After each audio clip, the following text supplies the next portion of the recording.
сайн байцгаана өнөөдөр минь төргий. Тэгээд манай SEO подкастын маань шинэ дугаар эхлэхэд бэлэн боллоо. За ингээд өнөөдрийнхээ эфирт маань зочид Золко, Жавха, Лавга байна. Тэгээд өнөөдөр бид нэр бизнес модель гэдэг сэдвээр ярина. Нэгэн эрхэм хүндтэй зочныг урьж оролцуулж байгаа. Энэ хүн бол Монгол IT компани үүсгэн байгуулагч ерөнхий захирал Халиунбат. Сайн байна уу? Танд энэ өдрийн минь төргий. За энэ өдрийн минь төргий бүгдд. За энэ өдрийн минь төргий. За тэгээ ойрд бид нар яриагаа эхлэхээс өмнө ойр сонин сайхан юу гэдэг ярьдаг тий. Одоо өмнөх дугаараараа бид нар яаран гэсэн байхгүй нөө. Коронавирустай холбогдуулаад хятадч тэр ер нь хүмүүс нөгөө нэг заавал нэг офис суугаад авахгүй зайнаас ажиллах хэрэгтэй гэдэг. Тэгээд зайнаас ажилладаг компани Irbis Oasis гэдэг компани Сингапур төвтэй компани захирлыг урьж авчираад ерөнхийдөө зайнаас бизнесээ яаж менеж хийх вэ гэж яриа хийсэн. Өнөөдөр бас нэг сэдв маань дарагдаагүй байх шиг байна тий. Одоо энэ коронавирусын үед бизнесүүд хэрхэн менеж хийж ийн ямархуу одоо энэ эрсдлийг илүү багаар тойрж гарах ямархуу арга замууд хэрэгжилж байна. Энэ талаар товчхон ярих уу? Таны бодлоор юу гэж бод? Энд ер нь бизнесүүд яах ёстой вэ? Бизнесийн хэмжээ их чухал юм шиг байна. Яг иймэрхүү үед бол тий. Тэгээд нөгөө хэмжээ гэдгийг бол өмнө нь бол ингээл борлуулалтын орлого ч юм уу ингээд нэг тийм том массаар нь ойлгодог байсан шүү дээ. Одоо тэгэхээр энэ бүтээмж тал руу нэрмээр юм шиг байна тий. Яг хэдэн үнэтэй тэр хэдэн үн чинь ямар хэмжээний борлуулалт хийж байгаа гэдэг талаас нь ярих юм бол сонь юм шиг байна. Тэгээ манай Монгол IT ч одоо яг л 20 хүнтэй. Тэгээ ерөөсөө сүүлийн 3 жил яг 20-оор л явж байгаа. Гэтэ бизнес бол 3 дахин томорсон. Тэгээ ерөөсөө хүн нэмэхгүй шүү л гэдэг. Ерөөсөө ямар нэг байдлаар хүн нэмэхгүй шүү. Хүн нэмүүл яаж игээл инновац технологи ашиглаж тэрийг одоо шийдэж шүү л гэдэг юм руу яваад байгаа байхгүй. Тэгэхээр буцаад бизнесийн чинь хамгийн хэцүү зардал нь өөрөө хүний зардал баг шүү дээ. Тэгэхээр тэр зардал дээрээ жоохон юм хөнгөн сууж явах юм бол буцаад ийм зах зээл ингэ доош орсон хэцүү үед бол хамгийн л гол аврал болох юм шиг байна шүү дээ. Тэгээ яг өсөлтийн өвчин гэж байдаг шнэ. Өсгөрөө ингээл бүх зарлаа нэмдэг тий. Тэгээ буцаад нөгөөдгөө танах гэж үлээддэг. Ийм зовлонгоос л урьдчилан сэргийлүүл зүгээр юм шүү. Бараг урьдчилаад вакцин маягаар хийдсэн байх нь зөв юм шиг санагдаж шүү дээ. Одоо олон компаниуд бас үйл ажиллагаагаа тодорхой хугацаагаар зогсоогоод хүмүүсээ цалинтай амраагаад шүү. Тэгэхээр энэ Warren Buffett нэг үг гэдэг шүү. Давлгаа буцахад хэн нүцгэн сэлжсэн мэдэгдэнэ гэдэг. Тэгэхээр энэ жижиг дунд юу гэдэг санхүүгийн чадамж эсвэл санхүүгийн зохион байгуулалт эрсдэл тооцоогүй компаниудын хувьд энэ нэлээд том юм хүчин зүйл болох гэдэг тийм. Томоохон компаниуд магадгүй 1, 2, 3 сарда хүмүүсээ бол цалинтай амраах юм бас боломж байгаа гэдэг. Тэгэхээр энэ ийм эдийн засгийн эрсдэлтэй үе тийм эдийн засгийн хямралтай үед бол ийм компаниудын бас нэг ялгарл явагддаг. Бас тэрний нэг жишээ ойрхон харагдаж магадгүй л харагдаад байна. Ойрын нэг 2 сарын хугацаанд сарах. Миний харж байгаагаар бол яг юм чадaltaй компаниудын хувьд одоо бүр хол өсрөнгөө хөгжил хийх болцоотой гэж харж байна. Тэгэхээр саяхан нэг гарсан судалгаагаар нийт одоо Монголын бизнесийн гүйц захирлуудын одоо хамгийн чухалчил дутагдaltaй байгаа зүйлс хүний нөөц гээд 84% нь хариулсан байлээ л дээ. Тэгэхээр одоо ингээд аж ахуйн нэгжүүд дээр яг ингээд цалинтай хамрааж байгаа энэ үед дээр жинхэнэ хэд хантангаа хийж аваад гол чухал хүмүүсээ одоо олж авах үе гэж би харж байна. Тэгэхээр бол гэхдээ олж авахдаа бол мэдээж өмнөх дугаар дээр иржсэн нөгөө зайнаас ажиллах болцоог нь ажиллуулж өгөөд гэртээ цалинтай хамрааж байхдаа бас зүгээр байхаар яах вэ? Давхар манад нэг давхар ажил хийгээч гээд ургуулад авах хэрэгтэй үе гэж харж байна. Тэгэхээр бол энэ бол боломжгүй байхад гэсэн үг шүү дээ. Тэгээ бүтээмж нэг ур чадвартай хүний бүтээмжийг нэг газар удаан ашиглаад байхгүй ч гэж гарч байгаа тийм. Бас нэг жишээ байна л да. Яг одоо энэ үүссэн нэг манай нэг таньдаг хүн хангамжийн менежер гэдэг байхгүй. Тэгээд одоо зайнаас ажиллаж байгаа. Тэгээ үндсэндээ бол 7 хоног суудаг ажлаа 2 өдөр гараад хийчихэж гин гэж байгаа байхгүй. Тэгээ бус үед нь гэртээ. Тэгэхээр энэ нөгөө нэг сул бүтээмж байгаад байсан шүү гэдгийг ажилтнч өөрөө харж байна. Байгуулагч өөрөө мэдэрч байгаа байхгүй тийм шүү дээ. Одоо би бол нодон жилээс хойш нодон авраас хойш ерөөдөө 7 хоногийн 3 өдөр гэрээс ажилладаг болсон. Тэгээ хүмүүс гайх бах одоо төрийн албанд ажиллаж иж бас тийг ажил хийдүүлээ тэгээд болдог байхгүй. Ерөөдөө 7 хоногийн 2 дахь 4 дахь өдөр өглөө төвчрлээс өмнө гараа авчдаг байхгүй. 6 гээл гараа авчин. Тэгэл ажил дээр бол нэг 7 цаг очиж байгаа шүү дээ. Тэгээд ер нь 7-оос хойш баг тэгэл битүү уулзалт тавиал орой баг 8-9 хүртэл уулзалт хийж байгаа. 2 өдөр нэг битүү уулзалтуудаа дуусгачихна. Бусад 3 өдөр нь бол ерөөс гэртээ суугаал зүүмдэл зүүмий чинь бас төгс ашиглаж байгаа шүү дээ. Тэгэл уцаар уулзсан ярих гэсэн хүмүүсийг зүүм байгаа юу л гэдэг үстэй амар тэгэл зүүмтчдэг. Хамгийн нийтээ өдөр айгүй их сонин өөрчлөгдөж байгаа байхгүй миний өдөр. Тэгэхээр тэгж хийхээр өглөө нэг цай магаа угаал нэг 10 цагаас эхлээл ажиллаа эхэлж байгаа хүмүүстэй ингээл зүүмдэл компанийнхаа хүмүүстэй ярьж барил 12 цаг тусч байгаа. Тэгээд яг тэгэхээр сул байгаа юм тий. Тий нөгөө зүүм тэгэхээр нөгөө яриа бол ерөөсөө максимум 15 минут л өрнөж байгаа байхгүй. Тэгэхээр яг face to face уулзаад ирсэн яриа болохоор сунжраал илүүдтэй яриаал тэгэл ингээл доороо 30 минут болт юм билээ. Яг тэрийг ажигласан. Тэгээд бүх уулзтууд амар шорт болоод богино болоод тэгээ ерөнхийдөө 2 цагийн дотор өдрийнхөө бүх ярих юм ярьчихж байгаа байхгүй. Тэнгүүд үдээс хойш бүр тэр чигтээ суул болчихж байгаа. Тэгээд 7 оны 3 өдөр суул болчихоор ч сүүлдээ би чинь код үчиж сурлаа. Хакер хийж сурлаа. Тэгээ бүр ингэж хадварч өгч байгаа. Тэгээ өөрийгөө хөгжүүлээд тий. Тэгэхээр чинь ер нь бол хүнд бол дил сүл цагаас асар их байт юм бэл. Тэгээд ялангуяа Улаанбаатар хотын хувьд бол нөгөө энд нэг улсаас нөгөө оролцолтын оронд явж байгаа тэр логистик нь айгүй урт хугацаатай. Тэгэхээр тим юмнуудаа байхгүй ингээд бүгдийг шахацгаар тэнд бол өстой гайхамшигтай их цаг гарч байгаа хэрэг. Тэгэхээр нөгөө одоо нөгөө энэ айгуу динамик болсон ертөнцийн чинь өөрөө өөртөө байх, өөрөө өөрийгөө хөгжүүлэх, сурах, бодох, дараагийн ирээдүйг харах тэр цаг гаргана гэдэг бол өрсөлдөөнд бол амар чухал юм баг л гэж боддог шээ. За тэгвэл одоо үндсэн сэдв рүү орох уу те.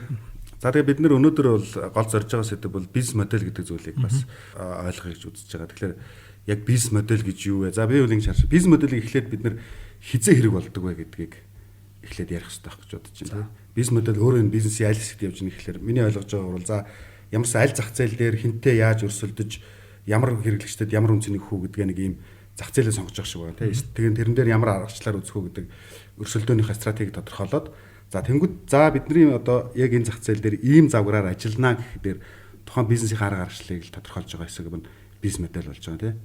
Би нэг энгийнээр тайлбарлах гээд оролтой тийм. За үйл хөдлөх хөрөнгийн бизнес гэх юм уу да. За байшин бариад зарж нэг болж байна тий.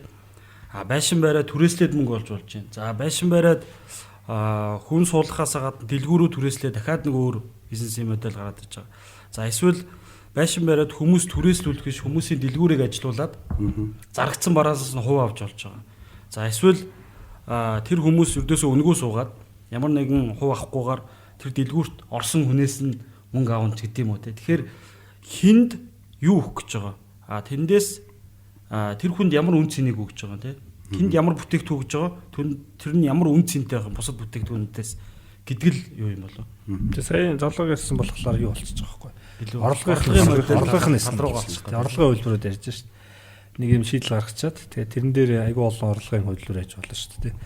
Тэгээ их их бизнес чинь орлогын амиг зөв хийхгүй болохоор орлого нь ордог шүү дээ. Тэгэхээр олон опшнтой аль нэгийг турч үзэж хагаад нэг нь айгүй өвтөх явцдаг шүү дээ. Тэрийг л сайн ярьчлаа шүү дээ. Яг ер нь бизнес моделийг бол одоо зарим нь тэгдэг юм. Энэ хуучирсан юм яриад гэл тээ. Ингээ мэдээж цаг хугацааны хувьд ярих юм бол энэ чинь бараг 10 хэдэн жил яригдчихлаа шүү дээ. Тэгтээ үр дүнтэй ашиглаад явах юм бол хуучирсан юм гэж бол байхгүй шүү дээ. Тийм утгаар нь бол одоо ч гэсэн яриа явах ёстой сэдв багч боддөг.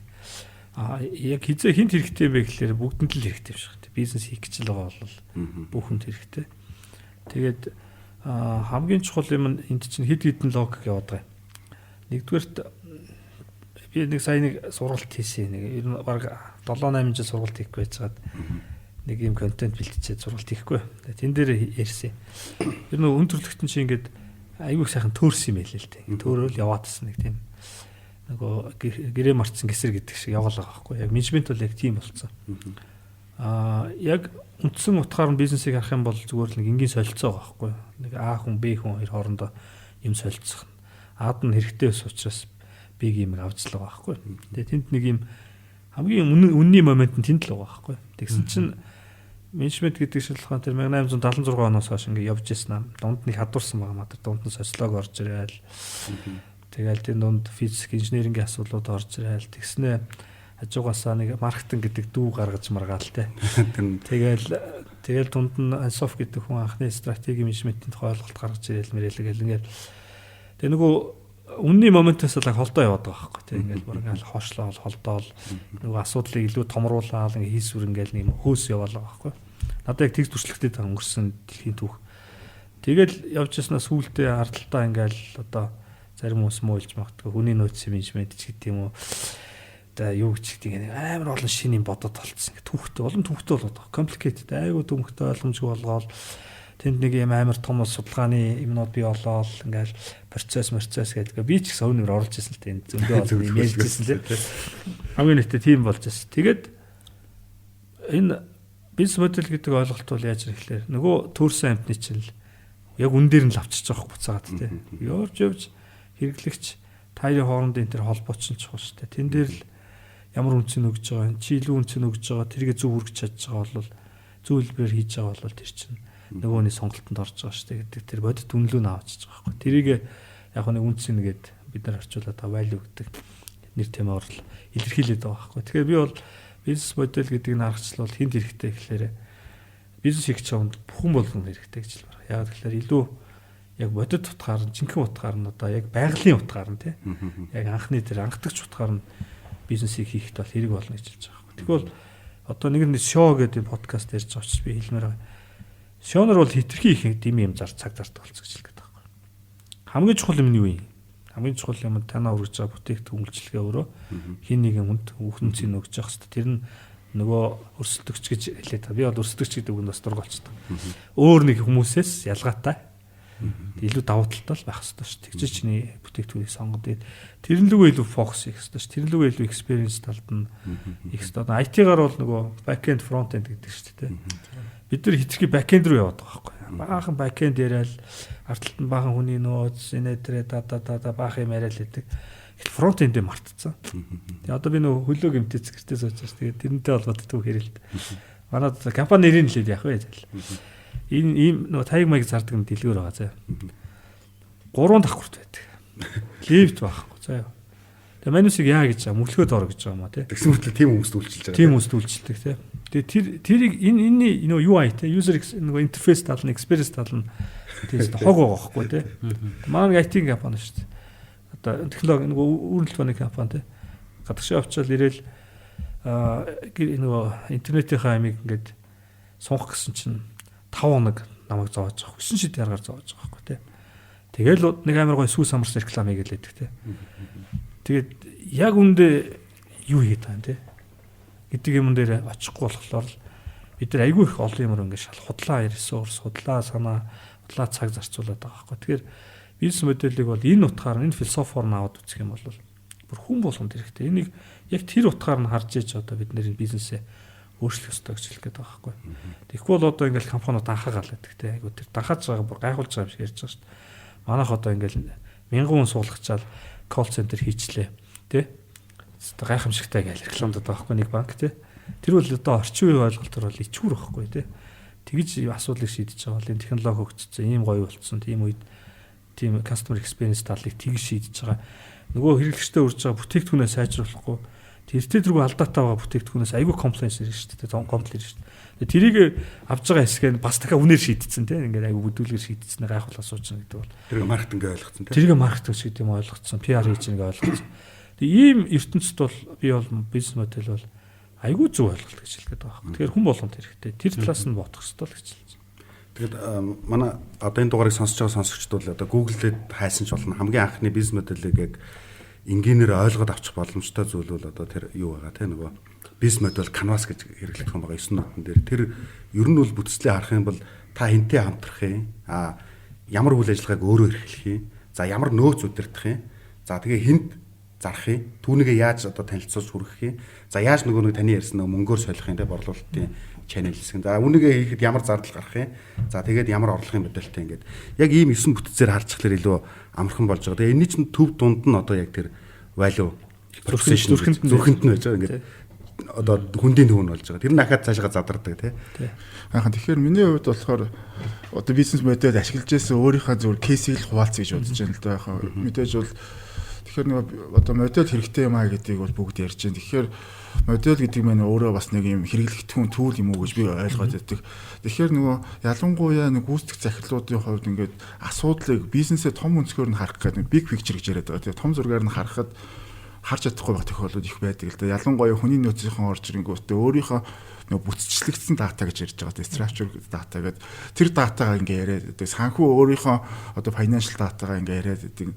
Ихтэл эдгээр нөгөө олон датануудыг гүйцэтгэх захирал одоо компани төлөөлөл удирдах зүйл сууж байгаа. Этгээд бол нөгөө өөрийн аргачлаараа одоо бүтцлэж харж ойлгож авах нэг бол айгүй чухал ойлголт байдаг шаарддаг. Тэгэхэд бол энэ одоо Canvas-ийн одоо Author Wall гэж яриад байгаа тийм хүний гаргасан Canvas-ийн одоо модель бол бас их аштайхан арга байдаг гэж би хардаг. Тэгэхгүй болохоор ингээд олон юм дотор ороод нөгөө төөрчдөг. Тэгээд юм том зургаар нь харж чадахгүй байгаа тохиол маш их байдаг. Ялангуяа зөвлөлт үйлчлэгээ хийгээ явж байхад ингээд байгууллагын удирдлагуудаа ингээд ороод явгонгууд захирлууд минь өөрсдөө ингээд бизнесээ мэдхгүй байх тохиолдол байдаг. Өөр ингээд тэгээ манай тэгсэн мөртлөө ингээд бус компаниудыг шүүмжлээд байдаг. Манайх тэднийхээс ялгаатай штэ гэж яриад байдаг. Тэгээ ялгаатай байгаа гэдгийг юугаар нь тайлбарлаж байгаа юм бэ гэхээр өөрийнхөө бизнесийг өөрөө мэдхгүй байх тохиолдол маш их байдаг. Тэгэхээр энэ бол өөрөө нэлээд их асуудал байдгийн байна гэж харж байгаа гэсэн. Тэгэхээр би бол хувьдаа бол бизнес модельийг бол ерөөсөө асуудлыг том зургаар нь олж харахад ашиглаж болох хамгийн сайн төлөвлөлтийн нэгэ гэж хэлж байгаа гэсэн. Одоо тэгээд ингэж байгаа. Бизнес модельээс бас ингээд би нилээ хийх гэж оролцсон л да бас нэг. Амаргүй шүү дээ. Амар айгүй хэцүү. Тэгээд сүүлдээ нэг юм бас ойлгож аваад. Тэрний юу гэхээр одоо бизнес модель Canvas-ыг л одоо хамгийн энгийн байгаа учраас аваа ирчил дээ тий. Тэрэн дээр ингээд түлхүүр ойлголт гэж байгаа байхгүй. Ки гэж. А тэнгууд тэрийг ингээд хамгийн чухал нь гэж бас биш юм шиг байна. Би юу гэж ойлгосон гэхээр сүүлдээ ер нь ингээд нөгөө нэг workshop хийгээд ингээд багаар ажиллаж штэ тэр тухайн бизнес модель дээр. А тэнгууд нөгөө нэг үгний цаана бас тодорхой өөрснөө ойлгодог нэг агуулгад явж байгаа байхгүй. За энэ агуулгын цаана бид нар ийм харьяа гэх тээ. Яг би бол ингэж ойлгоцсон байгаа. Одоо бол нөгөө яг нөгөө түрүүний хэлдгээр хэрэглэгч компани хоёрын хооронд ингээд уулзж байгаа цэгүүд байгаа шүү дээ. Touch point-ууд гэж ярьдаг те. Тэрнээсээ эхлэх хэрэгтэй мэлээ. Одоо яг тэрийг л одоо автомат болгох юм уу? Тэн дээрээсээ тодорхой хэмжээнд тэглээ явахлаар артлын дээр backend гэдэг байна шүү дээ. Backend бас сонирм биш байхгүй. Тэнд хэдэн хүн ажиллах, тэнд ямар систем ашиглах. Гол нь нөгөө одоо ш энгийнээр ярил л да. Why loyalty system чухал байдаг гэхээр хэрэглэгч нь буцаад артлын операшныг хянцдаг байхгүй. Тэгээ одоо би одоо нуугаад явах те. Манай Petrovs дээр Red Point гэдэг энэ loyalty програм хийж байхад өмнө бол жишээлбэл айгүй хөгийн төвлөрүүд гардаг байсан байхгүй. Одоо ингээл хэрэглэгчтэй урамшуулах гал ингээл цахилгаан машины урамшуулалтаа ингээл амар их costly ингээд кампайн хийж байгаа байхгүй. За тэгэл нэг нөхөр шалгарч байгаа те. Тэгэл хагцлын дараа бодит үн илэрч байгаа. Тэрнээс манай нэг түгээгчийн нөхөр авцсан байгаа байхгүй. Тэгэхээр яг үндэ хэрэглэгчтэй нөгөө кост нөгөө зарцуулаад байгаа зардал нь очиж байгаа мó гүй гэдэг юм чинь хялтгүй болчиход байгаа байхгүй. Тэгтэл чин loyalty систем хийчихлээр хэрэглэгч нөгөө оноогоо нэхэд нөгөө борлуулалт чи яг зөв бүртгэгдээд тийм үү. Би ямар алдаа оноо байна гэдгийг хараад оноо орохгүй байна гэдэг хэрүүл хийгдээд оноо орохгүй гэж цаатлын шалтгаан ингээ үзэхлээр манай процессууд алдаатай байж идэг ч гэдэг юм үү. Ингээд ерөөсө хэрэглэгч талаасаа хэрэглэгчийн experience талаасаа хөөгөөд ингээд юмнуудаа сайжруулад яваад тахтвал миний яриад байгаа нь тэр байхгүй. Тийм тэгэхгүй бол яг үндэ ERP-ийн дутагтай тал нь юу гэдэг вэ гэхээр артлын операшн дээр хэтэрхий хэрэгдэад яваад байдаг. Тэнгүүд чинь яг үндэ арталтаа ингээд гой цэгцтэй болсон мөртлөө нөгөө наадлын experience тал нь өөрөө сул хэвэрэл байгаад байдаг. Тийм сул тал байгаад байдаг учраас би яриад байгаа байхгүй.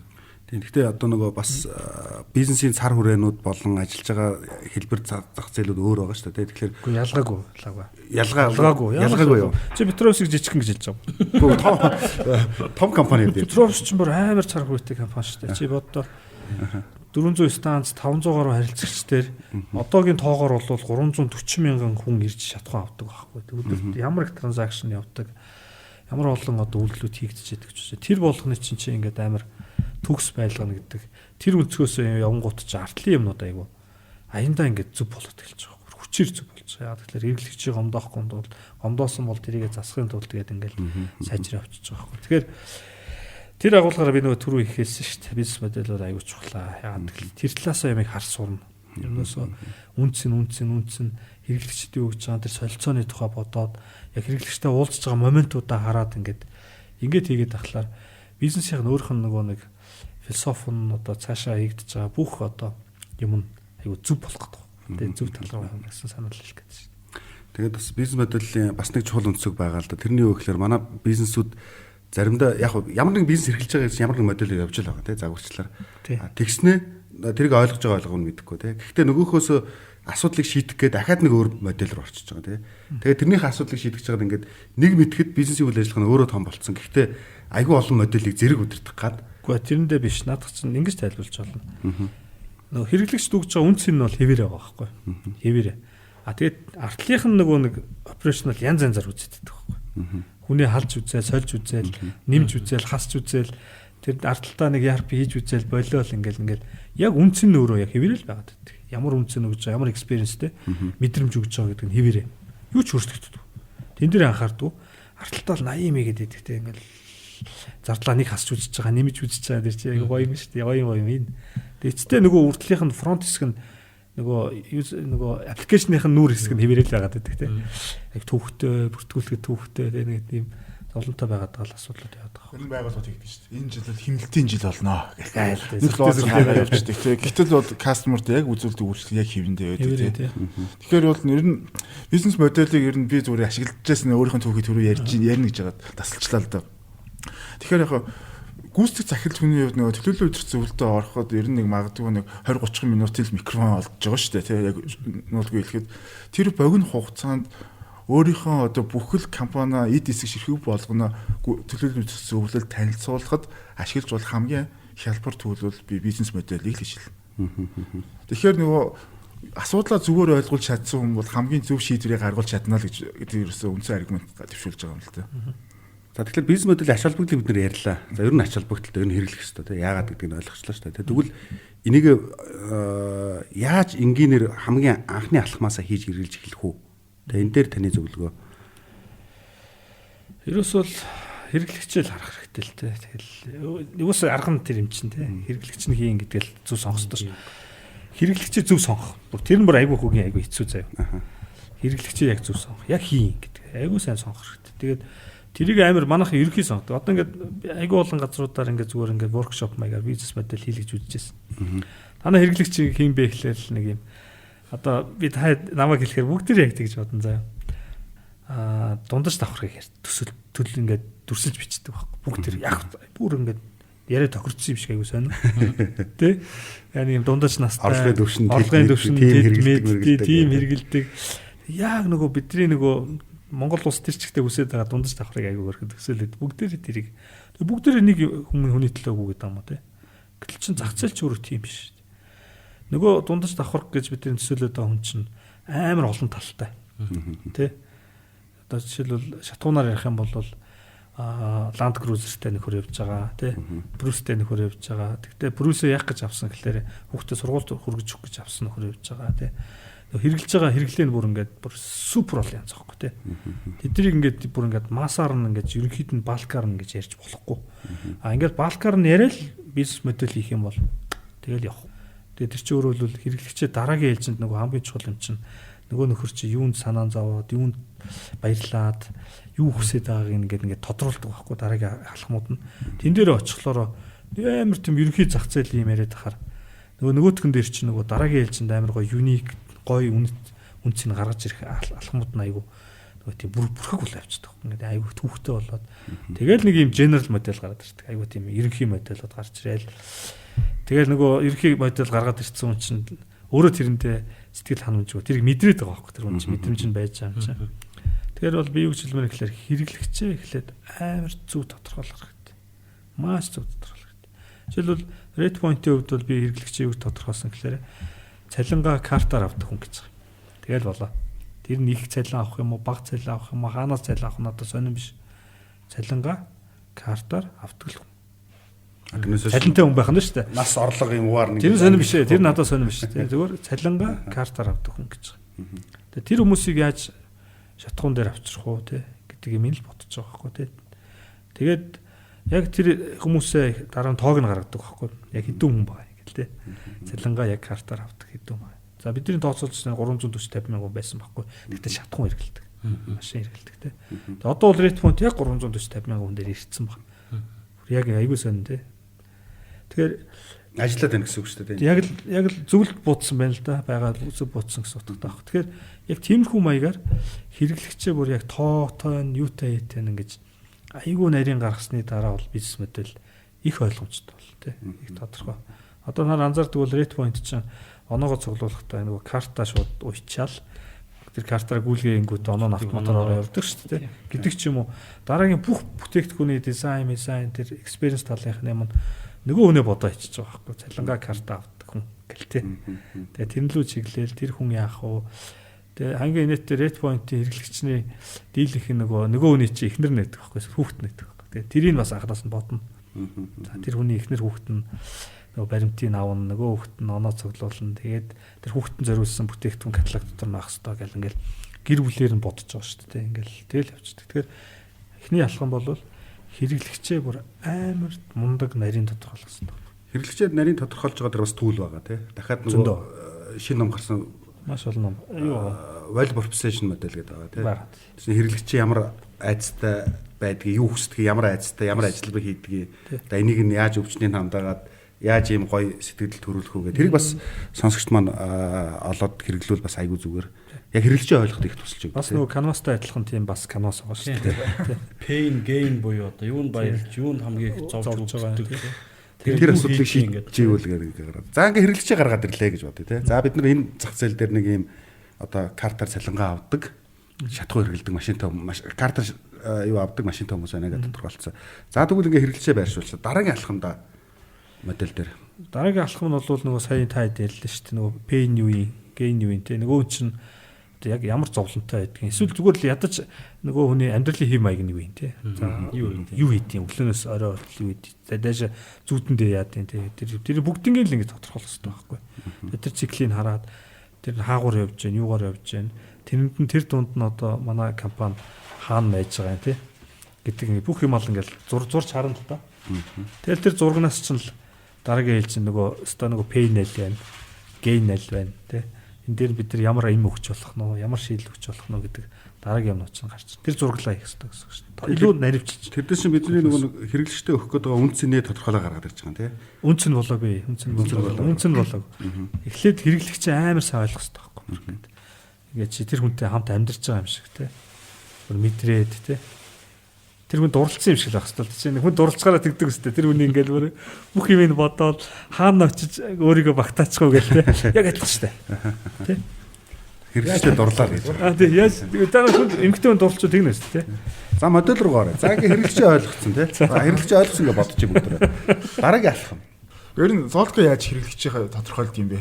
Ойлгож байна. iHotel компани хувьд манайх ч одоо онлайнаар төлбөр тооцоо хийх чадвартай байна гэж явж байгаа шин. Хэрэглэгч талдаа iHotel цэг имэн явд те. Нөгөө талдаа бид нар чинь зочдууд зориулсан платформ хийгээд байгаа. Тэрэн дээр яаж юм гэхээр илүү онлайн орчинд ажилладаг зочдууд л эзэн л гэж юм барьж авч байгаа. Ягаад тэгэхээр бид нар чинь онлайн биш хүмүүсийг авч тэ эсвэл фэйсбүүкээс өөр юм хэрэглэж чаддгүй хүмүүсийг барьж аваад нэмэргүй байдаг. Бусад тэр онлайн хэрэглэдэг хүмүүс бол ямар нэг байдлаар тэр боломжуудыг харж байгаа учраас бидний хэрэглэгч гэж хараад байгаа байхгүй.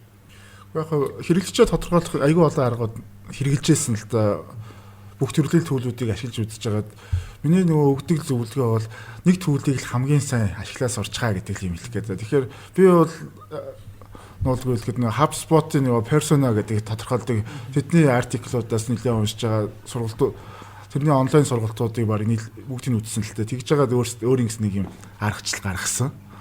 Тэгээд ер нь хэрэглэгчийг бол тодорхойлж байгаа. Тэгэхээр хамгийн түрүүнд бол хэрэглэгчээ тодорхойлж авангуудаа авах төлөөл би бол зөв сонгож аваарай гэж ер нь хэлмээр байдаг. Эхлээд төлөл дээрээ эхлээсээ ажиллачаа гэдэг. Эхлээд нөгөө шууд хэрэглэгчийг тодорхойлъё гэхээс илүүтэйгээр төлөө аягүй сайн судалдаг. Тэгж жагаад олон төлөөс хамгийн энэ асуудал дээр тохирох нь аль нь юм бэ гэдгийг сонголт хийж байгаа. Танаа хэрэглэгч юу юм? Манай хэрэглэгч бол ерөөсө групп компани одоо C-level-ийн ажилтнууд л байгаа юм л да. Ерөөсө Монголд нэг 150 орчим компани байгаа юм л да. Топ худалдаа ажилтнуудын танхимын гаргасан топ 150 аж ахуй нэг чинь C-level-ийн ажил 150 хүн л гэж харагдаж байгаа биз.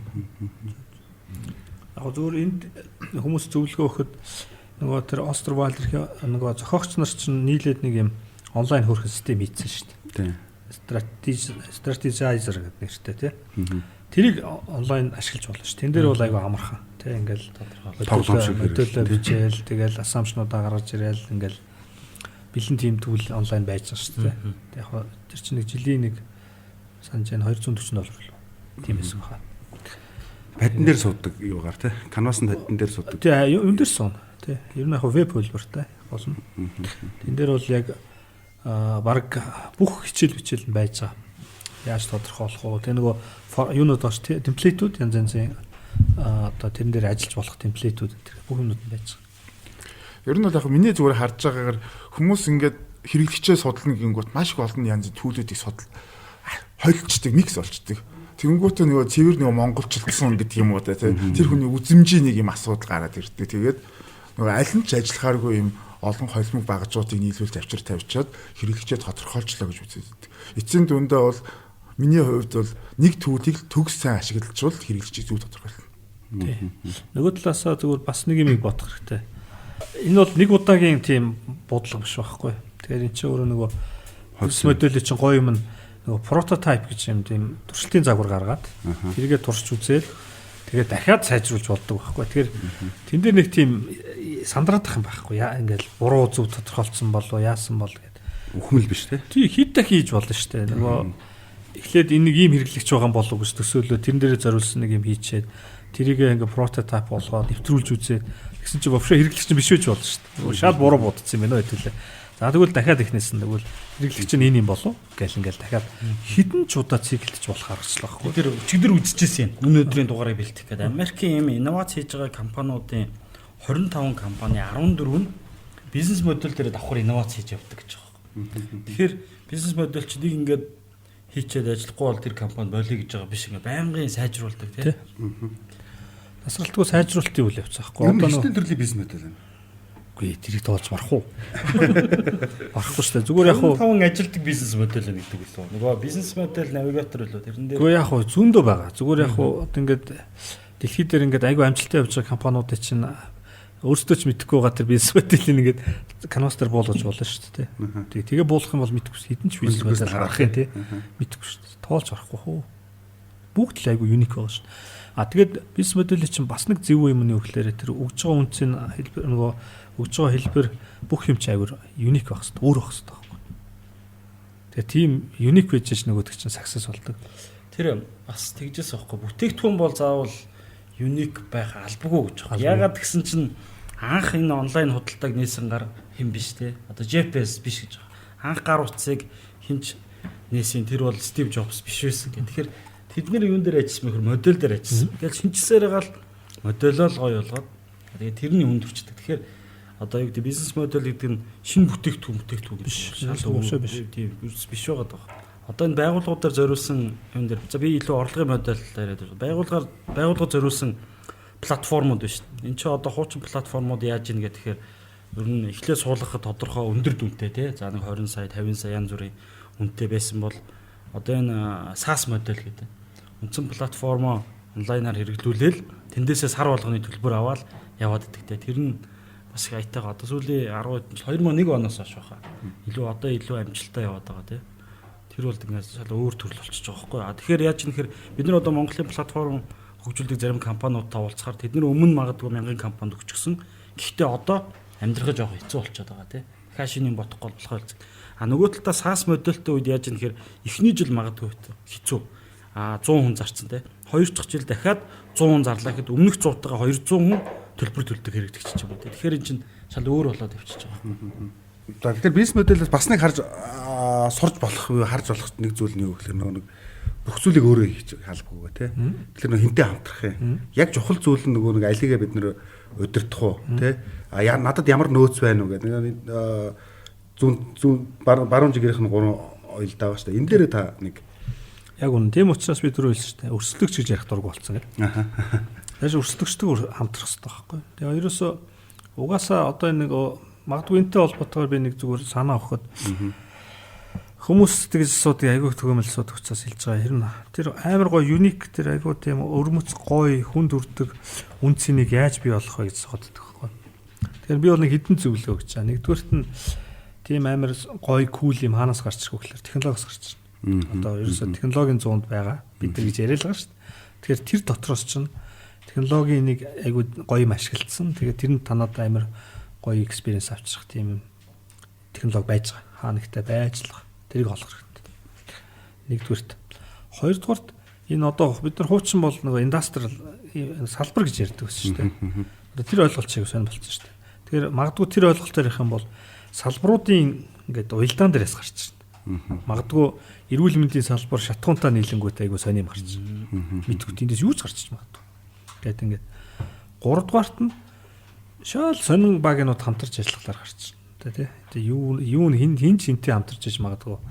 Тийм нөхцөл байдлаас ингээд бас айгуу сонин модель гарч ирнэ. Тэгэхээр бол хамтын ажиллагаа гэдэг бол өөрөө яг үндсэн бий болох айгуу чухал их усүр мөн.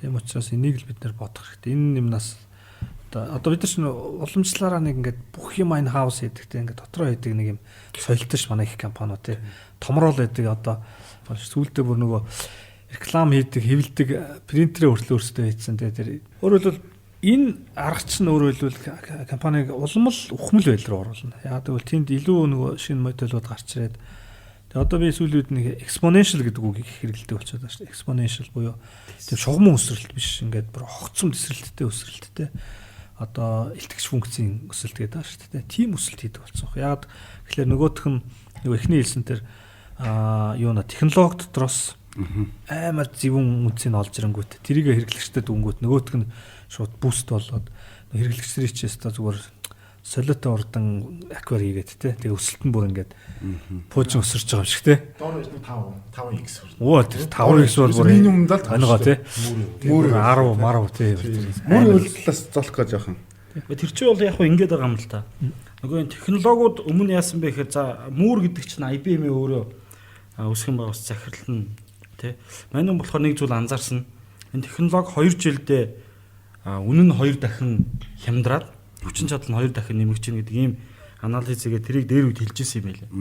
Тэгээ яаж юм гэхээр энэ нь одоо шин салбарууд дээр огцом өөрчлөлтүүд авчираад ирсэн. Яаж юм гэхээр автомашин дээр гэхэд автомат жолоодохтой болоод эхэлж байгаа тий. За ямар нэгэн хүргэлт гээд байдаг бах чинь дрон орж ирээд бас технологиос хамааралтай болоо явчихж байгаа тий. За эмнэлгийн одоо эмчийг бол багажгүйгээр төсөөлөх аргагүй болч тий. Тэр эмчийн багаж чинь гэсэндээ одоо химэл оюун ухаантай ч юм уу болоод эхлэхээр бүх салбар дээр юм огцом өөрчлөлт хийгээд байгаа байхгүй. Тэгэхээр энэ 2 дахин үн хямдардаг 2 дахин өсдөг чинь үгүй цэвэр босоо шугам болоод энийг тэр нөгөө Singularity University гэдэг exponential age гэдэг нэгсэндээ энэ тесрэлтэд юм уу ийм үе ирчлээ гэдэг олон салбар дээр технологиуд юм огцом өөрчлөлтийг авчираад байгаа л гэсэн санаа. Би одоо жишээлбэл нод нь авш уурчны юм байна. Нод нь жил шинжинд явж байгаа байхгүй. Тэгэхэд тэнд нэг юм iCarbon X гэх компани та нар интернетээр аваад үзэр. Тэр компани бол үнэхээр cool бизнес модельтэй заяа. Тэдний гол ноу хав нь юу нэхлээрэ ДНК нөгөө DNA шүү дээ тий. Тэрний нөгөө sequence буюу нөгөө дарааллыг тоолдог технологи хөгжүүлсэн. Одоос бараг 10 жилийн өмнө нэг хүнийхийг тоолох чинь $100 байлаа шүү дээ. Тэгэхэд нөхдүүд одоо тэрийг $5 хийж байгаа байхгүй. Хэд дахин бууруулах. Одоо мэдгүй хэд гэж чинь тий. $5 хийж байгаа байхгүй. Одоо бол дундад зах зээл дээр байгаа үн бол $100 шүү дээ. Одоо нөгөө dna.com эсвэл одоо юу гэдэг чинь тий. Ancestry ингээл баах юм байгаа шүү дээ. Тэд нар чинь $100 гэж ахт нөхдүүд 5-аар хийж байгаа байхгүй. Тэгээд $5 хийгээд 10 сая хүний дата цуглуулсан. Тэр 10 сая хүнийхээ датан дээр алгоритм хийгээд ерөнхийдөө нөгөө хүний өвчнийг урдчилж prediction хийдэг модель хийсэн байгаа байхгүй. Тэгэхээр ер нь бол өвчлөгдөг чинь 10 юм 15 жилийн өмнө миний биед гарсан нэг гажигл юм байлээ л. Тэр нь явж байгаа л ингээл амар сүр өвчин болдог. Тэгэхээр тэрийг өмнө нь мөн мэддэг болсон гэсэн үг тэр модельоор ерөнхийдөө. Тэгээд нөхдүүд тэр үндсэн алгоритм дээрээ сүрлээд ийм сервис гаргацсан. Нэг subscription feeтэй. Тэр фигээ төлчих юм бол нөгөө хүнд ингээд баахан зүүдэг төхөөрөмж өгчөж байгаа. Тэгээ хүний нөгөө биоритм бүх юмнуудын датаг цуглуулад авчна. Гэрийнх нь 0 жишээлбэл нөгөө шээс меснес ингээ сампл авчдаг, шууд шинжилгээг нь явуулцдаг. Тим 0 суулгаад өгчөж байгаа юм. Ингээд ерөөсөө яг нөгөө эргэн тойрны нөгөө IoT гэж яриад шүү. Тэр бүх юм ингээд хийгээд өгсөн. Тэгээ нөхөр бол ерөөсөө өөрийнх нь амьдралын бүх дата тэр алгоритмээр явж идэг, нөгөөх нь ажиллаж идэг, ямар нэг эрсдэл гарч ийн үгүй гэдгийг харж идэг. Дээрэс нь тэдний гол орлогын модель нь юу гэдэг вэ гэхээр нөгөө хүн чинь 2 сард нэг удаа очиж нэг цусны шилгээ өгөх хэрэгтэй. Тэндээс орлого олдог. Дээрэс нь юу гэдэг вэ гэхээр яг тухайн хүний нөгөө ДНК идж байгаа хоолунд орчин мэдж байгаа ус тэр хүн зориулсан үндэсний нэмэлт бүтээгдэхүүн гэдэг. Яг тэр хүн зориулсан одоо жишээл магадгүй венус чинь жоохон суур өвчтэй байдаг шүү дээ. Имийн хийдэг. Яг тэр хүн зориулсан. Яг бүр супер кастомайзд. Яг тэр хүн зориулсан эмэгтэй зориулсан косметик гэдэг. Тэс тэр бүү болж байгаа. Тэр нөгөө subscription fee-гээсээ гадна яг тийм personalized тийм бүтээгдэхүүнүүд гаргаад. Тэгээд ерөөсөө бүлэг төш бүр хувь нь өөр ингэж орж шүү дээ. Тэгээд хамгийн амар нь ерөөсөө байгуулагдсанаас 2 жилийн дараа одоо үгүй $3 билион үнэлэгдэх компани болсон. Тийм амар компанид байна. Гэтэ тэр технологи хийхэд бас тийм их одоо яагааг бах тий нөгөө амархан байгаагүй. Амархан байгаагүй биш. Тэр зардал гаргаагүй. Тэр фаундер нөрөө Бээжинг их сургуульд төгссөн ядаж залуу байхгүй. Тэгээ өөрөө хятадын хамгийн анхны нөгөө ДНК-гийн лаборатори хийжсэн. Өөрөө яг нөгөө гений инженер хүн байхгүй. Тэгээ тэр суур юм ашиглаж агаад өөрөө тэрийг бүр маш хямдхан аргаар тэр $5 хийдэг нэг технологи бий болгочихж байгаа байхгүй. Тэгээ тэр нь өөрөө буцаад ингээд ийм гоё бизнес модель бий болгочихж шүү дээ. Тэгээ нөхрийн өөрийнх нь ярьж байгаа бол одоогоор бол нэг $1000 орчим subscription fee-гээ би нэг жилийн дотор $100 болгоно гэж байгаа байхгүй. Тэгэхээр бид нэр $100 төлөөд гэртээ баахан юм девайс тавьчаад өөрийнхөө эрүүл мэндийг хянуулаа суужуулж. Тэгээ өгөхгүй болж байна л та юм шиг яаж яах вэ? Тэгэхээр чинь бүр хүмүүсийн бүр айгүй чухал хэрэгцээ байхгүй. Харин эрүүл мэндийн хэрэгцээ айгүй чухал хэрэгцээ. Суур хэрэгцээ харж байна. Тэгэхээр тиймэрхүү маягаар IoT-гийн одоо төхөөрөмж зарна гэхээсээ илүүтэйгээр өөр юмар одоо девайс үзарч штэ тий. Тэгээ тэнд чинь бас ашиг явж байгаа. Тэнд мэдээж маржин явж таарч байгаа. Тэгэхээр бид нар ингээд ярьж байна л да одоо ингээд технологи хэрэгтэй. Технологи гэдэг зүйл өөрөө ингээд аль аль салбарууд дээр тодорхой түвшинд хүрдсэн байгаа байхгүй. Тэгэхээр бизнес модель талдаа би бол тэгж харддаг юм. Нөөц гэж юм байгаа шүү дээ. Тэгэхээр технологиг мэдлэгийн нөөц гэдэг зүйлийг бас бизнесүүд оруулах хэрэгтэй юм шиг байна тий. Зарим талаар ойлгохгүй учраас ойлгохгүй юмдаа халддаг тий. Тэгэхээр одоо бид нар зайлшгүй технологи мэддэг мэдлэгийн нөөц хэрэгтэй болж байна. А нөгөө талаа дахиад энэ бизнес модельгийг ойлгодог бас нөөц мэдлэгийн нөөц хэрэгтэй болж байна. Тэгээ нөөц талдаа та бас ингээд ярил. Харин тийм учраас нөгөө 7 хоногт ядаж нэг өөртөө цаг зарцуулах хэрэгтэй байхгүй тий.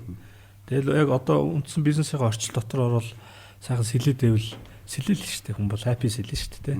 Тэгтээ тэр сэлж байгаа ус чинь багасаад байгаа байхгүй. Тийм учраас байнга өөртөө цаг гаргаж одоо ялангуяа энэ технологи ингээд өмнөхөөс өөр болцсон байхгүй. Нөгөө ядаж нөгөө бид нар уламжлалт нэг юм ярьдаг ш бүтээгдэхүүн амьдралын мөрчлөг богинохон болцсон гэдэг.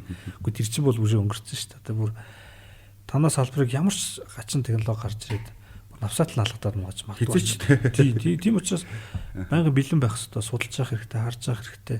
Ямар технологи гарч ирж байна. Тэгээд хамгийн нийтийн тэгж хэлэхээр хүмүүс өөрийнхөө салбарын технологиг яриад байдаг байхгүй. Одоо барилгын бизнестэй хүн 3D-гээр ингэж байшин барьдаг болсон юм байна надад. Гээгүй. Барилга гэдэг бизнес нөгөө бизнес чи өөр ямар ч юмтай хосолж магадгүй тий. Түрүүний ярьдаг ДНК-тай ч хослоод орж иж магадгүй. Ерөөс юутай ч хосож орж ирээд ямар ч солиотой гажигтай модель орж ирээд танаа салбарыг тэр чигт нөгөө нэг түвэн гэдэг ш. Түвэж магадгүй. Тийм учраас бүх төрлийн технологи дээр айгүй тийм мэдлэгтэй, мэдээлэлтэй тодорхой түвшинд ингээ хавшиж явах хэрэгтэй л гэж зөвлөмөр байна. Тэгвэл одоо Монголын дотоодын бизнес эрхлэгч нарын хувьд одоо яг энэ технологийн энэ инновац болоод байгаа зүйлүүдийг хэрэглэхэд биднэрт бас хол байна уу, ойрхон байна уу? Яагаад хол вэ? Бүгдээр гар утас хэрэгжилж л байгаа шүү дээ. Тэгэхээр бол эн чинь бол нөгөө хол гэж харах хэрэггүй гэж байна тийм. Үгүй шүү дээ, амархан шүү дээ. AI гэж хүмүүс тэгэхээр амар хүнд сонсогддог. Тэр чинь нэг тийм төвхтэй технологи бас биш шүү дээ. Тэ нэг жоохон хүчин чадал сайтай компьютер. Тэгээ нэг гайгүй математикч тэгээд сууж байгаад л алгоритм хийгээл тэгэл нөгөө машинаад нөгөө алгоритмаар л хэдэн 100,000 удаа циклтэй л дахин сургаж байгаа л технологи шүү дээ. Айгу амархан байхгүй. Хэцүү юм байхгүй юусаа. Дүрс одоо тэр аудио ямар ч юм дээр ажиллах тийм төвхтэй биш байхгүй тий. Тэгэхээр тэрийг нэг тийм амар хол юм шиг ингээд амар кул юм шиг тийм төвхтэй юм шиг ойлгоод хахаар холдоод байгаа ч магадгүй тий. Тэр бол уул нь амархан байхгүй. Таны утсан дээр чинь Siri гэж байж байгаа шүү дээ. Тэр чинь AI шүү дээ тий.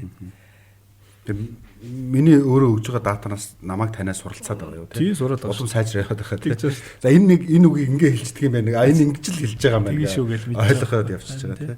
За тэгвэл одоо нөгөө тал руугаа орё. Нөгөө тал руу орохлоор за хүмүүсийн бас нэг эргэлздэг нэг асуудал байдаг тий. Нөгөө маркетинг борлуулалт гээл тий.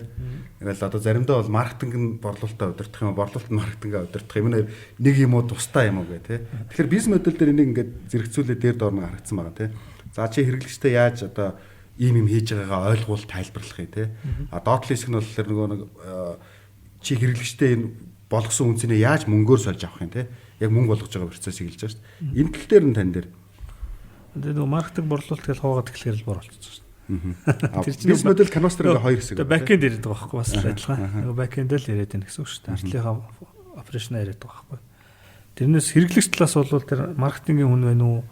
Борлуулалтын хүн байна уу? Ер нь л их тийм сонир биш шүү дээ. Надад өгж байгаа бүтээгдэхүүн өөрөө төгсөл байх хэрэгтэй шүү дээ. Намайг happy болох хэрэгтэй шүү дээ. Тэгэхээр тэр талаас л бодох хэрэгтэй. Тэгэхээр тэнд чин тэр уламжлалт ойлголтоор бол тэр маркетингийн үнж ажиллаж байгаа, борлуулалтын үнж ажиллаж байгаа шүү дээ. Тэгээ хамгийн дүндээ нийлээд л тэр хүнийг happy болгох хэрэгтэй шүү дээ. Тэгээд тэгж ойлгох хэрэгтэй канвасыг. Тэрнээс бол энэ хэсэг нь бол борлуулалтын тухай яриа юм байна. Өгөөд ийшээ оруулахгүй гэдэг гэж болохгүй. Тийм энэ хэсэг нь бол маркетингийн тухай яриа гэж ойлгож болохгүй шүү дээ. Тэр channel гэдэг байгаа хэсэг дотор чинь тэр маркетинг чинь явж байгаа, тэр борлуулалт чинь явж байгаа. Communication талдаа бас адилхан шүү дээ. Нөгөө суугч чинь явж байгаа, маркетинг чинь явж байгаа. Одоо яг энэ дэр жишээлбэл Жавхагийн компани sales маркетинга яаж хийж байна? Наач айхтар sales маркетингийн хүн байхгүй шүү дээ. Гэтэ харин танаа тийм байгаа шүү дээ. Тийм байгаа шүү дээ. Яг тийм байхгүй эднийх. Sales-ийг тэгэл бүгд л хийн шүү дээ. Бүгд тийм яг үн адилхан. Захирлын хийн, технологийн хийн тий. Одоо ч sales-ийг сууж байгаа юм биш. Ялангуяа одоо жишээлбэл яг ERP нэвтрүүлж байгаа үед бол implementation хийж байгаа процесс нүртэл sales байхгүй. Тэнд чи хэрэглэгчтэй ямар нэг буруу ойлголт өгөөл, буруу сэтгэл төрүүлчих юм бол дараагийн sales байхгүй шүү будаа шүү дээ. Тий. Ерөөсөө л upsell, cross-sell ийм л зарчим. Алхан болгон sales байхгүй. Тий. Бүр project management-ийн sales байхгүй. Энийг л ойлгох хэрэгтэй байгаа тийм. Тэгэхгүй нөгөө яг нөгөө хүн бүтцээ харангуйтаа за чи борлуулалтын ажилч учраас энэ байршил, чи маркетинг учраас энэ байрлал гэдэг ингээд нэг юм механик байдлаар хийх гээд байгаа зүйл бас биш байна мэдэл гэдэг. Тэрийг ойлгох хэрэгтэй. Тэгээд түлхүүр гэж бас нэрлэдэг байгаа зүйл чинь болохоор юу гэхээр тодорхой ухтгуун нуухлахаас биш тухайн функционал нөгөө нэг юу гэдэг шинэ ухааны гэрчлэр юм уу эсвэл категори нь хуваах айлгал биш болчиход байгаа юм л. Тэгээ яг тийм хүн надаас нэг хүн асуусан компаниас хэрэл за энэ тэгвэл энэ бол түлхүүр алба юм байна тий гэж ардгийг. Тэгээ өөрөлдөө нөгөө компани дотроо шууд арьс өнгөөр ялгуулж эхэлж шүү дээ. Энэ түлхүүр алба юм байна. Энэ бол хэрэггүй юм байна энэ тэргээд. Тэгэхээр хүү буруу ойлгоцсон байх шээс хоёлаа балархаж шээ гэж тайлбарч өгөхгүй тийм биш ээ наач. Түлхүүр гэдэг утга нь бол ерөөсөө ягаад түлхүүр гэхээр хэрэглэгч өнцгөөс харахаар ингээд түлхүүр аюу чухал байгаа учраас энэ үн цэнийг хэрэглэгчэд өгөхөд арай илүү ач холбогдолтой байгаа учраас жоохон онцолж л хэлж байгаамаа тий. Тэгэхээр эн чинь бүгдээрээ л нийлж иж энэ түлхүүр гэдэг ойлголтыг чи яг бодит амьдрал дээр харуулж байгаамаа энэ тэргээ тайлбарлсан баг. Тэгсэн чинь нөгөөдөг чи за баг уун халах шахлаа шүү дээ. Тэгэхээр эндээс би юу гэж хэлэх гээд байна гэхээр нөгөө нэг номын бүтэн унших хэрэгтэй юм л да тий. Тэгээд дахиад нэмж судлах хэрэгтэй байгаа. Тэгэхгүй нөгөө энэ канвас уян 7 9 нүд ингээд байршуулсан юм үгээ ойлгоход нөгөө гарчиг харангуйтай ойлгоод хийх гэж оролдоод байгаа юм алдаа байгаа даа. Бүтэн уншихаас гадна ингээд хит удаа ажиллаж үзэх үзэл яад гэдэг шүүмж аваа шүү дээ. Би ч бас магадгүй юу аахгүй бясалгал аахгүй те медитейшн те бизнесийн медитейшн те дахин хийж үзээл. Яг энэ дээр бол ийм зөвлөгөө өгмөр санагдаж байгаа. Нөгөө бизнес өөрөө аутсорсинг хийхгүйгээр дотроо хийж болох хоёр зүйл байгаа байхгүй. Нэг нь юу тэр нь воркшоп аргаар яг менежментийн багаараа бүр менежментийн баг гэхгүйгээр бүх төрлийн ажилтныхаа төврүүдийг оролцуулаад хийгээд ах воркшоп. Нэгдүгээрт нь нөгөө одоо үнд зүйл алсын араа эрхэм зорилгоо тодорхойлох. Энэ бол дотроос гарна байгууллагаас солиод тодорхойлох гэсэн үг те. А нөгөө хэсгүүд нь бизнес моделийг бас яг дотооддоо воркшоп хийх. Заавал гаднаас авах биш бас. Дотооддоо хийгээд ажиллаад үзээд гарах юм айгуу гоё хэрэглэтүүн гэж хардаг байхгүй. А тэгэхгүй заримдаа бол бас ингээд нөгөө бүх зүйлийг мэддэг хүн авчираад хийчихгээд тэгэхээр нэг алдаа гараад байгаа юм гэхээр шал өөр газрын бизнес моделийн туршлагыг шал өөр салбар дээр авчираад хүчээр нийлүүлэх гээд ингээд дараа нь юу гэж ярьдаг вэ гэхээр тэгэл тэр чинь ажилтгүй юм билээ. Зүгээр буруу байсан юм билээ. Магадгүй хийх арга зам нь буруу байсан байж магадгүй тийм. Нөгөө анхны сэтгэл нэг алдаатай байдаг ш заримдаа тийм. Тэнгүүд нөгөө заримдаа компаниудад манайхан ч гэсэн аягүй гоорхоо тэгээд бэлэн юм байна л гэдэг. Манай таарс аягүй гоорхоо бэлэн юм байна уу гэл. Тэнгүүд адилхан юм байна уу гэдэг. Адилхан юм байна уу. Тэгээ нөгөө янз янз ингээд ойлголт хүүднээс зарим нэг жишээ авчихлаар нөгөөх нь амир хатуу суучаад заавал тэр моделийг өөрийнхөө бизнес рүү аваач ингэж шахах гад ингээд байгаа. Аюу төвхтэй тийм одоо алдаанууд их гараад идэв шүү дээ. Тэрийг тэгээ анхаарах хэрэгтэй үз. За ингээд өнөөдөр бид нар бизнес модель сэдвээр ярьж байгаа. Тэгээд ер нь жишээ бас модель бизнес моделүүдийн жишээ ярих гэж бодож байна. Яг юм хэрэгжүүлдэг те тухайн кейсүүд дээр тэгээд Zolka гэвэл ямар хөө бизнес модель жишээ байна. Яг нь нийтлэгдээ гэх юм бол олон зүйлүүд байна л да. За жишээлбэл яаж юм гэхээр одоо энэ ямар нэгэн бүтээгдэхүүнийг үнэгүй өгөөд тий тэндээсээ сурчлагаанаас мөнгө олдог иймэрхүү модельүүд. Бид нар жишээлбэл Facebook гэдэг нь тий үнэгүй аваад суулгаад хэрэгжилчлээдэг дундуур нь өөр газруудад сурчлага болоод Facebook-ийн хувьд бол онцгой мөнгө олж байгаа арга нь бол сурталчилгаа. Нөгөө талдаа хүмүүст хоорондоо холбогдох боломжуудыг өгдөг тий. Хэрэглэгч нь ийм масс буюу нийтлэг хэрэглэгчд байгаад байдаг. За эсвэл үнэгүй өгөөд тэндээс нөгөө нэмэгдүүлэх эрхүүд нь тусдаа үнэтэй байдаг. За LinkedIn гэж байна тий. Хамгийн энгийн бидний хэрэгэлдэг зүйлүүдээр яриад байна шүү дээ. LinkedIn болохоор бидний үнэгүй ашигладаг гэхдээ премиум хувилбар байдаг ч гэдэм юм. За эсвэл шимтгэл авдаг ийм орлогын модельтэй ийм зүйлүүд байдаг. Шимтгэл авдаг нь яадаг вэ гэхээр хэрвээ захиалга авах юм бол тэндээс тодорхой шимтгэлүүд явдаг. Одоо энэ онлайн худалдааны зүйлүүд бол дийлэнхтэй шимтгэл суурьтай байгаад тий. За эсвэл бүтээгдэхүүнийг зараад араас нь нэмж нийлүүлэх зүйлүүд дээр мөнгө авдаг зүйл байна. Одоо бид нэр за бүтээгдэхүүнээ үнэгүй өгдөгч байна, үнэтэй өгдөгч байна. Apple бол тэрний их гоё жишээ шүү дээ. Бүтээгдэхүүнийг үн хүргээ зарчаа тодорхой хүмүүст үн цэнэг байдаг. Тэрийг зараад араас нь дахиад тусдаа програмууд, дуу хөгжим тий тэднийг нь дахиад зарах болгон дахиад ингээд мөнгө яваад идэх ч гэдэм юм. Тэгэхээр иймэрхүү их олон төрлийн бизнес модельуд байна л да. Жишээлбэл бас хям дууны стратеги гэдэг одоо бизнес модель байна. Тэгэхээр бүх тий хэрэглэгчийн хувьд болохоор илүү хям дууныг хүсдэг хэрэглэгч байгаа. Түүн таарсан нөөцүүд нь гэсэндээ илүү хям дуунаар хям зардлаар олж ирдэг. Тэрэн дээр ямар нэгэн нэмэлт үнэгүй хөлбөрүүд гаргаж ирдгүү. За жишээлбэл хям дууны стратегийн нислэгийн компаниудын хувьд гэхэд уух зүйлүүд нь бүгдээрээ мөнгөөр өгдөг. Хэрвээ суудлаа авъя гэвэл тэр нь мөнгөөр өгдөг тий гэдэг ч юм уу. Тэгэхээр тиймэрхүү өөрөөр модельуд байна л да. Би өмнөсөндөө тайлбарлаж ирсэн тэр зөвхөн үйл хөдлөл хөрөнгө танд нэг үйл хөдлөл хөрөнгө байлаа гэж үтэ тий. Тэр үйл хөдлөл хөрөнгийг яаж мөнгө болох уу гэдэг чинь бүгдээр өөр өөр зүйлүүд байгаа тоххой. Тэр нэгдүгээр хэрэглэгч нь тэнд мөнгө хүн хэн байх юм. Шууд зарлаа бол худалдаж авж байгаа хүн нь тэн дээр мөнгө өгчөж байгаа тий. За түрээслэлээ бол түрээслэгчд байгаа. Магадгүй тэр дотор маш тийм үн цэнтэй тий компаниудыг юм уу бараа бүтээгдэхүүн үйлчлэгээнүүдийг оруулж ирэх юм бол тийшээ орж байгаа хүмүүс нь ч мөнгө төлдөг байж болж байгаа. Тэгэхээр мөнгө төлж байгаа тэр хэрэглэгч нь өөрөө орж байгаа үйлчлүүлэгчд тэр лангуу юм ажилуулж байгаа хүмүүс нь болохоор хамтдаа тэр үнцийг бүтээж байгаа хамтрагч салууд нэр болоо явчихдаг ч тийм. Тэгэхээр үндсэндээ багцлах юм бол ердөөсөө та хинт зориулж юу өгөх гээд байгаа юм бэ гэдэг. Тэгэхээр тэр value proposition буюу тий тэр өгж байгаа зүйлээ ямар үнцийг бий болгож байгаа юм бэ гэдэг. Тэгээд тэрийг яаж өгж байгаа юм бэ? Тэр арга зам нь. Гуравдугаарт тэндээс яаж мөнгө олж байгаа юм. Энэ орлогын модель нь бол явчихж байгаа. Тэгэхээр энэ орлого тэг хэрэглэгчд өгж байгаа үнц нь гэдгээс хамаараа энэ моделийг бүхэлдэн ингэж өгсөрдөг гэсэн үг юм. Хоорондоо уялдаа холбоотойгоор тий. Зохиолор. Тэгэхээр бас бизнес моделийн ингээд түүлгээ ярих гот бид нэг Монголд орчуулагдсан бизнес модельөө бүтээх үү гэдэг одоо Халимбат ах юм гаргасан. Canvas одоо Монголд орчуулж хүргэсэн Canvas аргачлалыг ерөнхийдөө ойлгоод байдаг л да. Гэтэл бас бизнес моделийн маш их олон төрлийн аргачлалууд байдаг. Монголд нэвтэрсэн байдаг. За жишээлбэл одоо үйлдвэрлэгчийн арга одоо manufacturer гэдэг одоо аргачлал байна. Distributor гэж аргачлал байна. Distributor гэдэг юм бол өмнө нь одоо 5 богд мөнх хата 2 Toyota-гийн distributor байсан. Одоо Toyota distributor-ээ юу л өгсөн байна. Toyota Sales Mongolia гэх distributor компаниуд болгоод нөгөө мөнх хата Toyota мөнх хата 5 богд моторсыг одоо retailer буюу одоо retailer модель руу шилжүүлсэн ч юм уу тийм зүйлсөө байна. За нөгөө талаар ингээ харах юм бол бас franchising гэдэг нэг юм бизнес модель байна. Монголд одоо KFC, Pizza Hut одоо өөр маш их олон төрлийн франчайзууд орж ирж байна. Тэгэхээр ингээд нөгөө бизнес модельээрээ ялгарл хийгээд ингээ ороод ирэхээр үнцний өгөөд ихээр Монголын одоо нэг хушуурны гуанз, буусны гуанзад өөрчлөлт хийхдээ бизнес модель дээр дахиж өөрчлөлт хийх юм хэрэгтэй шаардлагууд маш их хэмжээгээр гарч ийна гэж ойлгож байгаа гэсэн.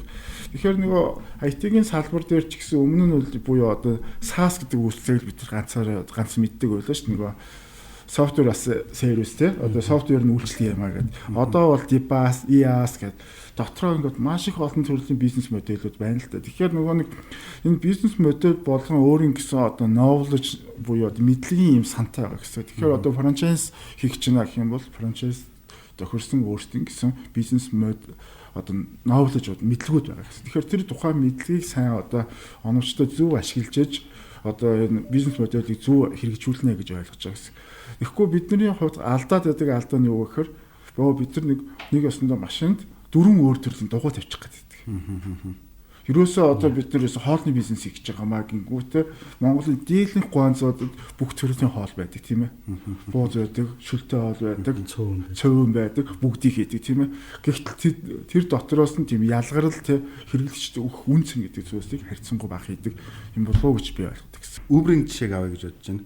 Uber бол мэдээж хүн мэдж байгаа уламжлалт нөгөө бизнес моделийг богино хугацаанд гарч ирсэн эвдсэн айгүй сонирхолтой модель гэж харж байгаа юм л та. Тэгээд тэр утгаараа би яг энэ моделийг дэлгэрүүлж задлж харъя гэж байна. За ингээд эднийх бол үндсэндээ хоёр төрлийн value proposition төвтэй байгаа. Нэг төв нь юу гэхээр одоо зорчигч, нөгөөх нь бол одоо жолооч. Тэгэхээр жолоочд өгөх үнцнийг 7 янзаар тодорхойлсон байна л да эднийх. За яг хэрэгцээтэй үед нь бэлэн байж. За real time хөдөлгөөний урсгалыг хянах боломжийг олгож байна. За өндөр наривчлалтай гар такси яг хэдэн минутанд хурж ирэх үү гэсэн тооцооллыг гаргаж өгч амлаж байна. За бэлэн бусаар төлбөр тооцоогоо үйлчлүүлэх боломжийг за тэгээд үнэ одоо би эндээс А-аас Б-ийг хүрэхэд ямар үр дүнтэй болох уу гэдгийг урьдчилан мэдэх боломж гаргаж ирж байна. За мөн дээрээс нь одоо уламжлалт такси бол гар өргөд ямар таксинд суух нь одоо ирсэн таксиндаа сууж байгаа шүү дээ. Тэгвэл Uber-ийн хувьд бол нөгөө олон сонголттойгоор хүн одоо захиалга хийхээс өмнө сонголтоо хийх ийм боломжийг олгож байна. За жолооч нарт ямар боломжийг олгож байна гэхээр вайл үн цэнийг амлаж байна гэхээр өөрийн дураар уян хатаа ажлыг нөхцөл. Нөгөө ажлаа би боломжтой үед нь хэн боломжгүй үед нь хэн тэр нь ингээд ажлын байр нь бэлэн байж гэнэ гэсэн үг. За илүү их орлого болох боломжийг хамлаж өгч байгаа юм байна. За тэгээд дээрэс нь одоо дараагийн зорчигч авахд энэ сул зогсолт гэж байдаг юм л такси үйлчилгээ тийм. Энийг хамгийн богино болгох хугацааг амлаж өгч байгаа юм байна. За тэгээд мөн дээрэс нь илүү нэмэлтээр энэ тээврийн хэрэгслийг зээлэр авах боломжийг санал болгож байна. За тэгээд илүү дээр одоо аяллахаа өөрийнхөө нэг зорчих хуваарийг илүү хялбар байдлаар хийх энэ боломжийг олгож байгаа юм байна. За тэгэхээр эднийхэд энэ үн цэнийг бий болгохын тулд ямар нөөц ашиглаж ийн гэхээр яг Uber-ийн хувьд бол одоо технологийн баг за дээрэс нь болоод мэдээлэл за яг энэ жолооч нар болон зорчигч нартай хийж байгаа энэ нэтворкинг гэдэг одоо харилцаа коммуникацийн асуудлаа одоо түлхүүр одоо нөөц гэж үзэж байна. За тэгээд энэ мэдээж брэнд нэр гэдээ харсан байна л да. За харин түлхүүр үйл ажиллагаа гэхэлэр эднийх бол их товчхондоо бол илүү их жолооч нэмэгдүүл, илүү их одоо зорчигч нэмэгдүүл. За тэгээд илүү олон төрлийн одоо энэ нэг тээвэрлэгдэх боломж опшнуудыг гаргаж ирэх гэсэн. За тэгээд илүү сайн ийм тусалдаг, дэмждэг одоо дэмжих үйлчилгээнүүдийг одоо бий болгоо. За эдгээрийг ингээд энэ үйл ажиллагааг энэ нөөцөөр удирдахад өөрснөө хийхгүй буюу бусадтай хэнтэй яг энэ дэлгүүр байдлаар хамтрах уу гэдгээр эднийх бол технологийн хамтрагч нар за тэгээд хөрөнгө оруулагч нар гэсэн хамтрагч нар тооцсон байна. За тэгээд орлогын модель нь бол эднийхээс харахаар бол энэ commission буюу яг энэ захиалгаасаа юу авч байгаа юм байна. За дээрэс нь зар сурталчилгааны томоохон брэндүүдийн зар сурталчилгааг бас энэ аппликейшн дээр байршуулах замаар мөнгө олж байна. За мөн бас нөгөө хэрэглэгчийг хариуцлагатай байдалд сургах энэ нөгөө одоо цуслах үйлчилгээнээс бас шимтгэл авч байгаа ийм орлогын модельтэй. За товчхондоо бол эдний ингээд яг бизнес модельийг харах юм бол эдгээр үн цэнүүдийг ийм үйл ажиллагаагаар, ийм нөөцөөр, ийм хүмүүстэй хамтраад ийм орлогоор хийнэ. Value proposition буюу үн цэн дээрээ төвлөрөөд тэгээ ийм том амжилттай болчихж байгаа байхгүй. Уламжлалтыг бол одоо эвдсэн байх юм шүү дээ, тийм. Uber дээр бүр сонирхолтой тэр vision нь их гоё юм билэ. Яаж юм нэхэр хэрвээ машин өөрөө явдаг тий одоо энэ автомат жолоодлоготой цаг үед бол энэ бүх тээврийн асуудлуудыг Uber шийднэ гэж байгаа. Зөвхөн таксины хэрэгцээ биш. Хүмүүсийн өөрсдийнх нь машин худалдаж авдаг хэрэгцээ багасаад бүгдээрээ хэрэглэж болно гэхээр тэр нь бас их үнцэн нэмэгдүүлдэг юм билэ. Хоёрдугаарт Uber одоо би Bolt гэдэг нэг компани юм да. Uber-тэй ижилхэн. Гэтэ нэг орлогын моделийн хувьд ялгаатай. Эстонд очоод Эстоноос гарсан компани $1 тэрбум үнэлгээд авчихсан буюу unicorn business. Энд дээр их сонирхолтой зүйл ажиглагдсан. Ачаалал багтаа үед үнэн маш хямд болдог тий. За жишээлбэл дунджаар явах нь $6 байсан бол маш эрт тий. Эсвэл өдөөс хоош хүмүүс их бага явдаг үед тэр нь бүр ингээ $3 руу багасдаг тий. Эсэргээрээ хамгийн өндөр ачаалтаа буюу 9 цаг орой 18 цаг үед тэр нь бүр $6-12 болдог тий. Энэ тэгэхээр хэрэглэгчтэй ч гэсэндээ би өөр газар руу явахд бол илүү мөнгө төлөйгээ такси олдохгүй байх ш би тэр мөнгийг төлөө гэх юм бол таксиг олдчихдаг. Uber-тэй ижлэх модель UB Cab бас Монголд оруулж ирсэн байсан. Одоо бид 1 км-ийг 1000 төгрөгөөр явдаг бол би үнэ өөрөө тохируулж болно. Гэсэндээ 2000 төгрөгөөр сонгоод надад зайлшгүй хэрэгцээ байна. Би илүү мөнгөнд гэсэн төлөөд явъя гэдэг боломжийг би өөрөө сонгодог бол Bolt-ийн хувьд болохоор ачааллаас хамаарат тэр үнийг нь өөрөө тохируулж өгдөг. Ийм байх ч гэдэг. Тэгэхээр ийм өөр бас моделүүд орлогын хөлбөрүүд байна гэсэн үг тийм.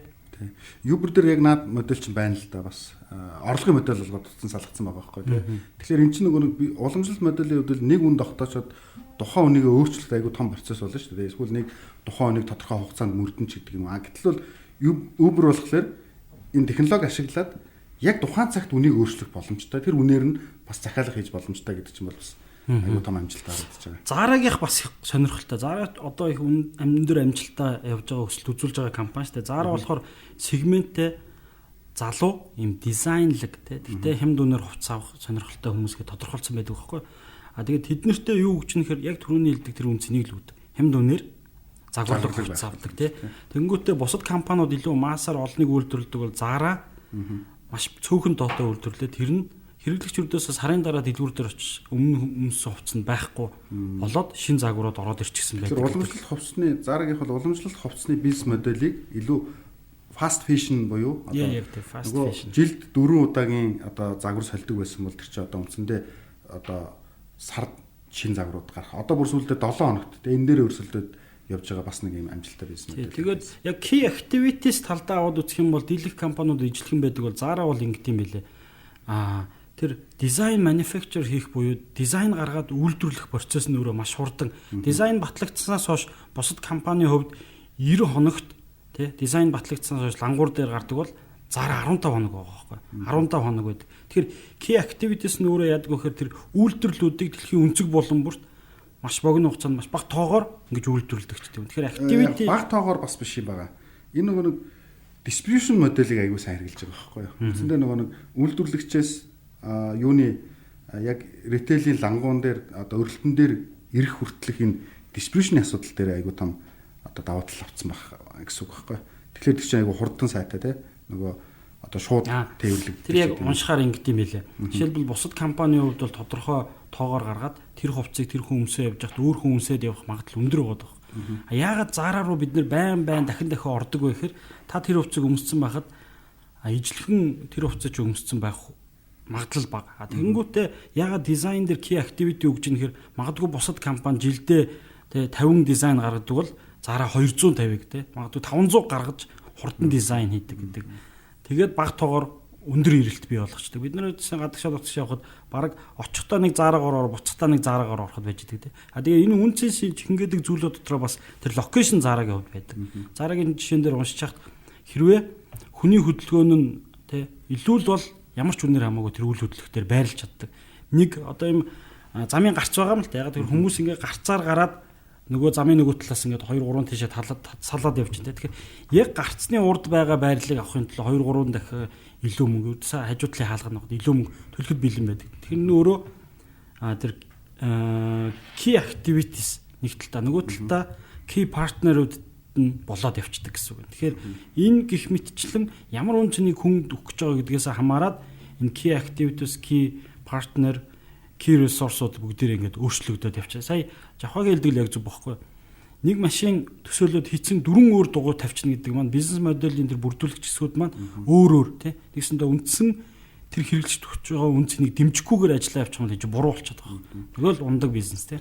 Тэгээд яг модель талаас ярих юм бол машин дээр нь яг машины кейсэн дээр жишээн дээр аваад хэлэх юм бол бас 4 өөр дугуй тавихаас гадна дугуйгаас өөрөө бити хий гэсэн үг байхгүй. Үндсэндээ дугуйнуудыг сайн дугуйнуудыг өөр сайн дугуй хийж байгаа хүмүүс авчираад ухсраад машин чи явдаг байх зорилготой болохоос тэр машины бүх зүйлийг та өөрөө хийсэн байх албагүй гэдэг энэ бүрдлэг явж байна. Легогийн тоглоом байдаг те. Лего тоглоомын бас их сонирхолтой энэ бизнес модулийг хөгжүүлсэн загвар байдэ. Өмнө нь болохоор дизайнууд өөрсдөө ингээд маш гаргадаг байсан бол бизнесийн модельд өөрчлөлт оруулаад тэр дизайн гаргахтай тэр тоглоомынхын юм багцыг гаргахыг нь хүмүүст өргөж гисэн маа. Тэгэхээр би жишээлбэл хүүхдэд зориулаад шинэ юм дизайн гаргах нь л те. Гэхдээ тэрийг нь би гаргасан чинь миний өмч биш. Тэр нь Легогийн өмчлөлттэй. Лего надад тэрийг нь хийгээд өгнө. Тэрийг нь бусд хүн ижил төрлийн захиалах боломжтой ч үт юм уу. Тэгэхээр энэ дахиад бизнес моделийн нэг хэсгүүд нь өөрчлөлт болоо явчихж байгаа. Одоо энэ дээр бас Apple-ийн жишээ нь Steve Jobs нөө Apple буцаж ирээд одоо инновац шинэ юм зүйл гаргахтаа яасан бэ гэхлээр хуучин захиалгыг хийгээд агуулгын үлдэгдлийг аягүй чухалчилдаг байсан юм байна л да. Агуулгад энэ бараа бүтээгдэхүүнүүд яг ийм хэмжээгээр байх хэрэгтэй гэдэг. Тэгэхээр нөгөө агуулгын үлдэгдэл дуусчиж дараагийн шин загварууд гарах хэрэгтэй болдог тий. Тэнгүүд мань хүн өөрөө модельд нь өөрчлөлт оруулаад агуулгыг үлдэгдэл гэдэг зүйлийг нойлсон байгаа байхгүй.